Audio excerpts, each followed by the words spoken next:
It was supposed to be an ordinary afternoon in the quiet suburban neighborhood, a place where most residents went about their lives without much drama. However, there was one exception, an overzealous woman known among the locals as HOA Karen. She had no official title, no real authority, and yet she constantly inserted herself into neighborhood matters, acting as though she were the self-appointed sheriff of the community. Karen had a history of causing unnecessary disputes, ranging from complaints about lawn decorations to harassing people who didn't conform to her self-imposed rules. However, this time would be different.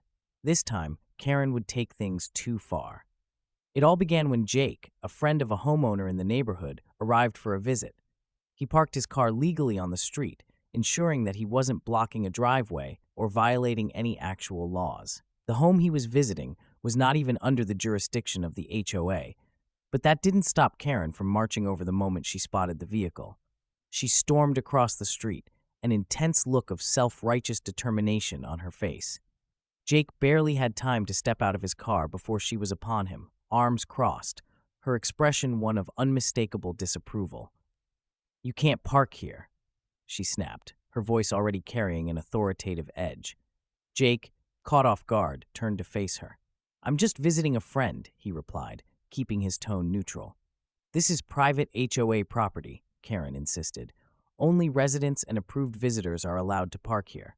Jake frowned. "Actually, this is a public street. My friend lives here, and they invited me over.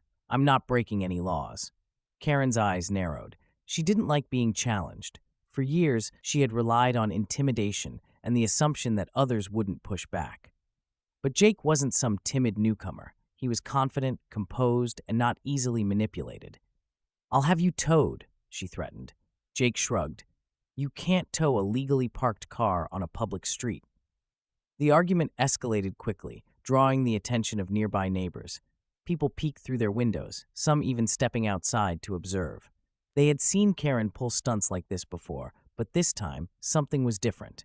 Her frustration was turning into something more dangerous. Karen's voice grew louder, her tone sharper. "I don't know who you think you are," she hissed, "but I feel threatened by your attitude." Jake raised an eyebrow. "Threatened? I'm just standing here. You're the one who approached me." That was when Karen did something no one expected. She placed her hand on her hip, right above a concealed holster. The tension in the air shifted instantly. The casual argument turned into something far more serious. Jake's body tensed. He wasn't sure if Karen was actually armed or just trying to intimidate him, but either way, the gesture was unmistakable. She was implying a threat. A murmur spread through the small crowd. A neighbor standing nearby discreetly pulled out their phone and began recording. Karen's voice dropped into a more ominous tone. "I suggest you leave before things get worse," she said, fingers still resting dangerously close to her concealed weapon. Jake took a deep breath. He knew better than to escalate the situation further. He wasn't about to turn his back on someone who might be armed, but he also refused to let her dictate the terms of the situation. "Karen," he said, deliberately keeping his voice calm, "I'm not doing anything illegal. If you're feeling unsafe, maybe you should walk away." Karen's jaw tightened. She wasn't getting the reaction she wanted. And then, in an act of sheer entitlement mixed with desperation, she pulled out her phone and called 911. Jake exhaled slowly. Of course, she did. The neighbors watching the ordeal were visibly unimpressed. They had seen Karen pull the emergency card before, but this time, things were different. This time, there was video evidence, and Karen had made a grave mistake by involving law enforcement over something so trivial. As the call connected, Karen immediately exaggerated the situation. "Yes, I need the police," she said, her voice taking on a frantic edge. "There's a man acting aggressively outside a house. I feel very unsafe." Jake sighed, shaking his head. He wasn't surprised by the false narrative. Karen was escalating on purpose. The 911 dispatcher, trained to detect emergencies from false reports, asked for more details. "Has this person threatened you?" the dispatcher asked. Karen hesitated. "Well, not directly, but he's being aggressive and refusing to leave." The dispatcher pressed on. "Does he have a weapon?" Karen's response was deliberately vague. "I don't know," she said, glancing at Jake like she was waiting for him to react. But I feel like he could. The neighbors who were still watching let out quiet groans. They could see exactly what Karen was doing, twisting the story in a way that would paint Jake as a potential threat while conveniently leaving out her own actions. Meanwhile, the neighbor recording the incident zoomed in on Karen's hip, where her hand had been resting suspiciously close to her firearm. The dispatcher's tone shifted slightly. "Are you in immediate danger?" Karen glanced at the crowd around her. She knew she couldn't say yes outright, not with so many witnesses. "I just need an officer here right away," she snapped. The dispatcher confirmed that a unit was on its way. Karen, now emboldened, shot Jake a smug look. "Now you're going to learn a lesson about respect." Jake crossed his arms. "I think the only lesson being learned today is yours." Karen scoffed, but she didn't seem as confident as before. Because what she didn't know was that her entire stunt had been caught on camera. And when the police arrived, things were going to go very differently than she expected. The faint wail of police sirens grew louder as two patrol cars turned onto the suburban street, their flashing red and blue lights reflecting off the windows of neatly trimmed houses. The growing crowd of onlookers whispered among themselves, their eyes darting between Karen, whose smug expression suggested she believed she had already won, and Jake, who stood calm, his hands visible, aware that anything he did next would be under the scrutiny of the arriving officers. Karen's phone was still pressed to her ear as she dramatically turned away from Jake, playing the role of the frightened resident to perfection. "Yes, officers! Right here! Right here!" she called out, waving them down with an exaggerated urgency. The way she spoke into the phone made it seem like she was a victim in desperate need of saving. As soon as the first patrol car stopped, two officers stepped out. Their body language was professional but alert. 911 had reported an aggressive trespasser potentially threatening a homeowner. That meant, from the officer's perspective, this was a potentially dangerous situation. Karen wasted no time rushing up to them, her face contorted into an expression of fake distress. "Thank you for coming," she exclaimed. "I've been terrified." She pointed an accusatory finger at Jake, her voice trembling as if she were reliving some fabricated trauma. "That man won't leave my property. He's being aggressive. He's threatening me." Jake, hands still visible, shook his head in disbelief. He knew how these things worked. Karen had already framed the situation in her favor. The moment she called 911, she had controlled the narrative. The police were responding under the assumption that he was a threat. One of the officers turned to Jake. "Sir, do you have any weapons on you?" "No," Jake answered firmly. The second officer focused on Karen. "Ma'am, do you have any weapons?" Karen hesitated. That brief flicker of hesitation, that tiny moment of doubt, was enough to shift the energy in the air. Jake saw it, the officers saw it, the neighbors saw it, everyone saw it. She had not expected that question. Karen faltered. Yes, I have a concealed carry permit." The officers straightened. That changed everything. The first officer's tone immediately shifted. "Are you currently armed?" Karen visibly gulped. Yes, but I never pulled it out." The entire street went silent. One officer exchanged a look with his partner. The presence of a firearm in a reported confrontation was a game changer. Karen, who had initiated this entire situation under the pretense of being a helpless victim, had just admitted she was armed while claiming she was the one being threatened. The second officer took a careful step forward. "Ma'am, I need you to keep your hands where we can see them." Karen reeled back. "Wait, what?" Her voice cracked with shock. This wasn't how it was supposed to go. She had imagined Jake being taken away in handcuffs, not being treated as a potential suspect herself. "I never pulled it out, I swear," she insisted, panic creeping into her voice. "That's not the issue right now, ma'am," the officer replied. "We were called here under the assumption that you were in danger. Now you're telling us you're the one carrying?" Karen looked around in desperation. The crowd, once quiet, was now fully engaged in the unfolding spectacle. Many of them had dealt with her antics before, but this was a new low. A voice emerged from the small crowd. "Show them the video." Karen's entire body stiffened. A man from across the street, one of the many neighbors watching, stepped forward holding his phone. "I recorded everything, officers. You might want to take a look. Karen's face drained of color. Jake exhaled slowly. This was it. This was the moment Karen's entire scheme began to crumble. Karen's hands trembled as the officer tapped play on the phone screen. The entire neighborhood seemed to hold its breath as the video began playing. The footage was damning from the start. The camera had captured Karen storming over to Jake, her face twisted in self-righteous anger. Her first words, "You can't park here. This is private HOA property," were crystal clear. It showed Jake responding calmly, refusing to be intimidated. It recorded the exact moment Karen placed her hand on her hip, hovering over her holstered firearm. A wave of murmurs rippled through the crowd. Some people who hadn't initially seen the confrontation now realized the severity of the situation. The first officer's face darkened as he continued watching the recording. "Pause it," he ordered. The neighbor holding the phone complied, stopping the video at the exact moment Karen rested her hand on the weapon. "Ma'am," the officer asked, his tone much sharper now, "why did you put your hand on your holster?" Karen opened her mouth to protest, but nothing came out. She was caught. The silence stretched uncomfortably. The second officer, arms crossed, gave her a moment to answer. But Karen, who had been so confident just minutes ago, had no good excuse. I was trying to protect myself," she stammered. "I felt threatened." The crowd groaned audibly. Jake let out a soft chuckle, shaking his head. "Threatened? By me standing next to my own car?"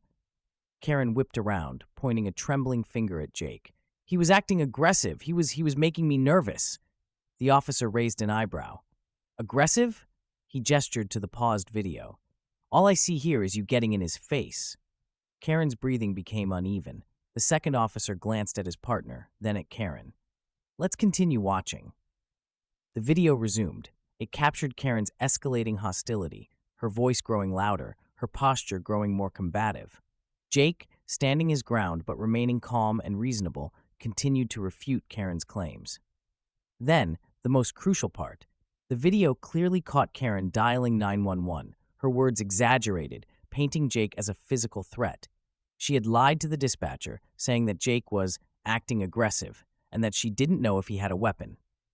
That line, "I don't know if he has a weapon," was key, because it had been a calculated attempt to manipulate police response, ensuring that officers arrived expecting a dangerous suspect. A tense silence hung in the air. Even the most casual bystanders could now see what had happened. Karen had tried to create a dangerous situation on purpose. The first officer exhaled heavily, shaking his head. "Ma'am," he said, voice firm, "this video directly contradicts what you told us." Karen visibly flinched. I didn't mean," the officer cut her off. "You lied to 911. That's a criminal offense." The second officer, still scrolling through the 911 call transcript, nodded. "And you escalated this situation unnecessarily. You suggested to dispatch that Jake might be armed when this video shows you're the one carrying," Karen gasped. I wasn't. You were just trying to intimidate him," the first officer interrupted. The words hit Karen like a slap to the face. The crowd, emboldened by the officer's stern response, began whispering louder. Some people shook their heads in disgust. Others laughed under their breath. Jake, still standing in the same position, crossed his arms and spoke up. "So, let me get this straight." He took a slow, deliberate step forward. Karen stiffened. Jake gestured toward her. "You tried to make it sound like I was the dangerous one." Silence. Jake gestured toward the officers. "You wasted police resources by lying about an emergency." Karen clenched her fists. "And you actually had a firearm, but you never told the dispatcher that?" Karen's breathing became erratic. The first officer rubbed his temple, clearly irritated. "Ma'am, you should know how serious this is." I was just trying to do what's right," Karen insisted. The second officer shook his head. "No, you were trying to control someone who had done nothing wrong. And when it didn't work, you lied." Karen's entitlement was evaporating rapidly. She looked around, searching for anyone in the crowd who might defend her. But she found no allies. Not one. The weight of the moment crushed down on Karen. Her whole life, she had relied on intimidation, on her ability to assert control over others. She was used to neighbors obeying her, even when she had no real authority. But now, standing in front of two unimpressed police officers, a growing crowd of amused onlookers, and a man she had just tried to criminalize. She was powerless. Her breathing became erratic. I wasn't trying to. One of the neighbors, an older woman named Mrs. Henderson, finally spoke up from the crowd. You've done this too many times, Karen. Karen's head snapped around. Mrs. Henderson shook her head. You harassed the Smiths about their mailbox color. You called the city on the Thompsons' kids for playing basketball. You even tried to fine me for planting sunflowers. A wave of murmured agreement rippled through the crowd. Karen's world was closing in. The first officer finally sighed, pulling out his notepad. Ma'am, I hope you understand how serious this is. Right now, we're looking at filing a false police report, misuse of emergency services, possible brandishing of a firearm. Karen physically reeled back. No, you don't understand. I was just trying to protect my neighborhood. I was standing my ground. Jake let out a bitter laugh. No, Karen, you were trying to control me. The second officer tilted his head. You know, standing your ground doesn't mean escalating a situation you created, Karen gasped. Ma'am, the officer continued, we're formally warning you that this behavior won't be tolerated. Jake glanced at the officers. So, what are we doing here? One officer turned to him. Sir, do you want to press charges? The entire street went silent. Karen's heart nearly stopped. Jake took a deep breath. He had the power to decide Karen's fate, and everyone was waiting to see what he'd do next. The street fell into absolute silence as the officer turned to Jake. Sir, do you want to press charges? The words hung in the air like a heavy cloud. The crowd leaned in, waiting for Jake's response. Karen's face drained of all color. Her worst fear was now real. For the first time since this entire situation began, she wasn't in control. Her usual tactics, yelling, intimidating, twisting the narrative, had all failed. The evidence was stacked against her.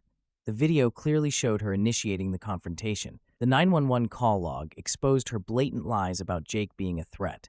The officers had openly stated that she misused emergency services and brandished her weapon to intimidate someone. This wasn't just a minor dispute anymore. Karen was one step away from being arrested. She turned toward Jake, her breathing rapid, hands twitching. For the first time in years, Karen was the one who had to beg. Jake, she said, her voice trembling, please, I didn't mean for it to go this far. Jake raised an eyebrow. You called 911 on me and tried to make me look like a criminal. Now it's too far? Karen swallowed hard. I made a mistake. I was scared. Jake let out a humorless laugh. Scared? You were the one reaching for your gun, Karen. The officers didn't speak. They just watched. They were waiting for his decision. The crowd held their breath, and then Jake sighed. I should press charges, he admitted, locking eyes with Karen. You deserve it. Karen stiffened. Jake tilted his head, studying her. But you know what? I'm not the vindictive type. Karen exhaled sharply, relief flooding her face. Jake wasn't done. But, he continued, stepping closer, you will admit, right here in front of all these people, that you lied. Karen froze. Her entire body went rigid. Jake gestured toward the watching neighbors. Everyone here deserves to hear the truth. The murmurs in the crowd grew louder. Karen's eyes darted around, desperately searching for a way out. Admitting she lied? Publicly? Her pride was screaming. She glanced at the officers. Their expressions remained neutral, unreadable. They were letting this play out. Karen looked back at Jake. She could see it in his eyes. This was her last chance. If she refused, Jake would press charges and she would be arrested. Karen's lip trembled. Her ego fought back. Her years of entitlement, of controlling others, of bending reality to fit her narrative, it was all crumbling. Finally, after a long, painful silence, she spoke. I lied. The crowd erupted into whispers. Karen winced as if the words physically hurt. I made it sound worse than it was, she continued, barely able to look at anyone. Jake wasn't actually threatening me. She choked on the words. Jake crossed his arms, unimpressed. Go on. Karen exhaled shakily. I just wanted to make him leave, she admitted, her voice barely above a whisper. The neighbors shook their heads in disgust. Mrs. Henderson, the older woman from across the street, crossed her arms. So you were willing to risk this man's life over a parking spot? Karen flinched. The first officer sighed. Ma'am, this isn't just about a parking spot. You abused emergency services, you falsely reported a crime, and you introduced a firearm into an unnecessary conflict. Karen's shoulders slumped. The weight of her actions was finally sinking in. The second officer looked at Jake. Sir, given her admission, do you still want to press charges? Jake paused. He could see the fear in Karen's eyes. No, he said finally. I got what I needed.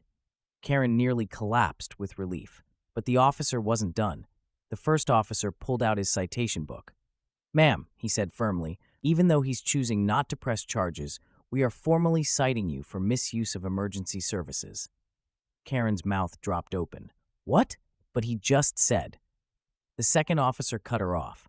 That doesn't mean you get off scot-free. You lied to 911. That has consequences. Karen whimpered as the officer began writing her citation. The crowd watched in satisfaction. She had spent years trying to control the neighborhood, acting like she was above the rules. Now, the law was finally holding her accountable. The officer finished writing and handed Karen the ticket. If you ever do something like this again, he warned, you won't get off this easy. Karen nodded mutely. The second officer turned toward the neighbors. If any of you have past grievances with Miss Karen here, you are welcome to file formal complaints with the HOA board or the city. Karen's eyes widened. Mrs. Henderson perked up. Oh, I've got plenty to report. Karen's face turned red. The crowd laughed. Jake smirked. Poetic justice. The officers returned to their patrol cars, and the tension finally lifted. Neighbors lingered, chatting about what had just happened. Karen, however, stood frozen, humiliated beyond belief. Then, without another word, she turned on her heel and stormed away. The moment her front door slammed shut, a wave of applause erupted. Jake let out a chuckle. So, I guess I'm free to visit my friend now? The crowd laughed. Mrs. Henderson clapped him on the back. Oh, honey, you're a damn hero, Jake shrugged. I just didn't let her get away with it. One of the neighbors, still holding their phone, grinned mischievously. So, who wants to bet this video goes viral by the end of the night? Karen's humiliation? It was far from over. Because this was only the beginning of the internet's reaction. As the neighborhood buzzed with conversation over the events that had just unfolded, one of the neighbors, a younger man named Ethan, was already uploading the video to his social media accounts. Within minutes, the video was online, and then, like wildfire, it spread. At first, it was just locals sharing it in private group chats. Then, someone posted it to Reddit. Within an hour, it had tens of thousands of views. By the next morning, it was trending. Karen had no idea what was about to hit her. By noon the next day, Karen's face was plastered all over social media. The video had been reposted to Twitter, X, TikTok, and Instagram, featured in multiple Reddit communities like r/publicfreakout and r/HOAs, covered by YouTubers who specialize in exposing entitled behavior. The internet was ruthless. People analyzed the video frame by frame, breaking down every lie Karen had told. They made memes. One popular image showed Karen reaching for her holster, with the caption, "When someone legally parks near your house and you lose your damn mind." Another featured a still of her panicked face when the officers read the 911 transcript, with the caption, "HOA power equals revoked." A side-by-side meme compared Karen's tough stance before the police arrived to her terrified face when she was nearly arrested. TikTok users were brutal. Edits of the footage flooded For You pages worldwide. Someone remixed Karen's voice into a song, auto-tuning her screaming, "He's being aggressive," over a beat. Others reenacted the scene with skits, mocking Karen's entitlement. A comment thread on one viral post summed it up perfectly. Karen called 911 over a parked car, lied, almost got arrested, got publicly humiliated, then went viral. This is karma in its purest form. The video was viewed millions of times, and then the news caught wind of it. By day 2, local news stations were covering it. HOA Karen falsely calls 911, nearly faces arrest after brandishing firearm. Viral video shows entitled woman's plan backfiring in hilarious fashion. National media outlets weren't far behind. Even late-night talk shows joked about it. One host laughed. Imagine lying to the cops so hard that the internet makes you famous for it. That's gotta hurt. Some outlets dug deeper. They investigated Karen's past complaints. Neighbors came forward with more stories of her trying to police the community. A petition was started to remove Karen from any HOA involvement permanently. Karen's name and face were everywhere, and she wasn't handling it well. By day 3, Karen was in full damage control mode. At first, she tried denial. She deleted her social media accounts, but screenshots of her past posts complaining about rule breakers surfaced. Then, she tried playing the victim. She sent emails to local news stations claiming the video was taken out of context. She was concerned for neighborhood safety. She was being unfairly targeted by the internet. No one bought it. In fact, the backlash intensified. She tried to threaten Ethan, the neighbor who uploaded the video, with legal action. Ethan's response? Good luck, Karen. It's called the First Amendment. At this point, Karen was spiraling. Her house became a fortress. Curtains drawn, cars parked out back, afraid to even check her mail. But it was too late. The damage was permanent. As Karen's name dominated headlines, the HOA board was forced to respond. They released an official statement. Karen acted independently and does not represent the Homeowners Association. We do not condone false emergency calls or misuse of law enforcement resources. Translation? They threw her under the bus. Behind the scenes, neighbors were furious. A formal complaint was filed against Karen. Residents demanded that she be banned from any HOA-related decisions permanently. One homeowner put it bluntly, I don't want someone who thinks she can wave a gun around making any rules for this neighborhood. Karen's power trip was officially over. She was stripped of any unofficial authority she once had. But that wasn't the worst of it. Some internet sleuths dug deeper into Karen's life. They discovered that Karen worked in real estate. That was a huge problem for her. Why? Because her face was now associated with HOA tyranny. Within days, her name and business listing were bombarded with one-star reviews, angry emails, calls demanding her resignation. Potential clients canceled appointments. A former client even commented, I would never trust this woman with my property. She calls the cops on people for literally nothing. Karen's boss eventually issued a statement saying, our agency does not condone the behavior displayed in the viral video. Miss Karen is no longer affiliated with us. Karen had lost her job. She had destroyed her own livelihood over a parked car. By the end of the week, Karen's entire life had changed. She was no longer feared in the neighborhood. People openly laughed when she walked by. She had become a living meme. Her once quiet suburban life was now a nightmare. Everywhere she went, she felt watched, judged, humiliated.